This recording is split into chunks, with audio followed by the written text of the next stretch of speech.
Hello साथीहरू नमस्कार। आज चाहिँ म तपाईँहरूलाई घरमै बसेर मतदाता परिचय पत्र कसरी बनाउने भन्ने कुरा सिकाउन गइरहेको छु। यसको लागि चाहिँ राष्ट्रिय परिचय पत्र चाहिन्छ है साथीहरू।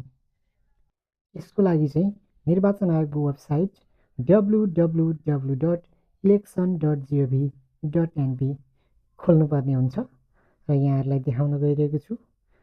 www.election.gov.np हानिसके पछाडि निर्वाचन आयोग नेपालको यो डिस्प्ले देख्न सकिन्छ। यो विजार्ड खुल्छ।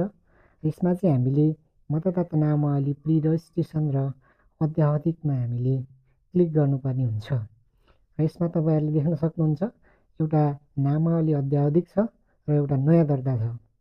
हामी चाहिँ नयाँ दर्तामा जान्छौँ। त्यसमा चाहिँ मतदाता नामावलीमा नयाँ नाम दर्ता गराउने, यो तलको चाहिँ आफ्नो मतदाता नामावली खोज्ने, जसले दर्ता गरिसक्नु भएको छ उहाँहरूले खोज्ने हो। र मतदाता नामावलीमा नयाँ नाम दर्ता गराउनेमा जान्छौँ। यसमा पनि हामीले दुईवटा अप्सनहरू देख्न सक्छौँ। राष्ट्रिय परिचय पत्र नम्बर मार्फत मतदाता नामावली दर्ता गर्ने एक साइडमा छ भने अर्को साइडमा रहेको चाहिँ मतदाता परिचय पत्र नबनाउनेहरूको लागि, नबनेकाहरूको लागि हो। अब यसमा चाहिँ हाम्रो राष्ट्रिय परिचय पत्र नम्बर 10 अङ्कको हुन्छ, त्यो इन्ट्री गर्नुपर्ने हुन्छ।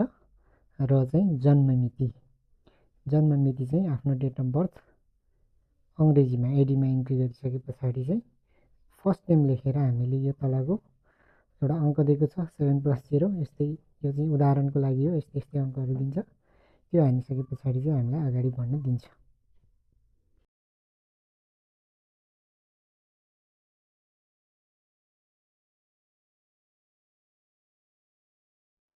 7+0 को एन्सर लेखिसके पछाडि हामी अगाडि बढ्छौँ। र राष्ट्रिय परिचय पत्रमा हामीले इनरोल गरेको सबै विवरणहरू, स्थायी ठेगानादेखि व्यक्तिगत विवरण, नागरिकताको विवरण, सबै कुराहरू यहाँ खुल्न थाल्छ। हामी यसलाई चाहिँ भेरिफाई गर्दै नेक्स्ट गर्दै जान्छौँ, अर्कोमा थिच्दै जान्छौँ। र यसमा सबैभन्दा हामीले छुटाउनु नहुने कुरो भनेको चाहिँ हाम्रो मतदान गर्ने स्थान चाहिँ हामीले भुल्नु हुँदैन।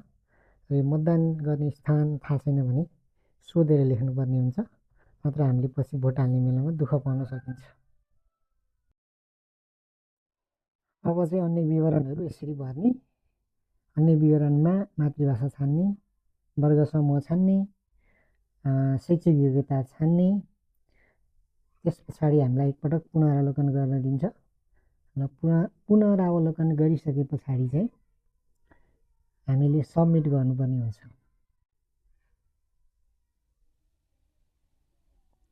यहाँ देख्नुभयो पुनरावलोकन फर्म खुल्यो।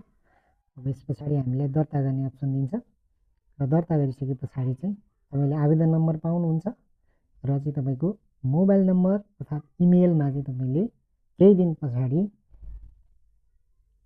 मतदाता परिचय पत्र नम्बर पाउन सक्नुहुन्छ। हवस् त, धन्यवाद।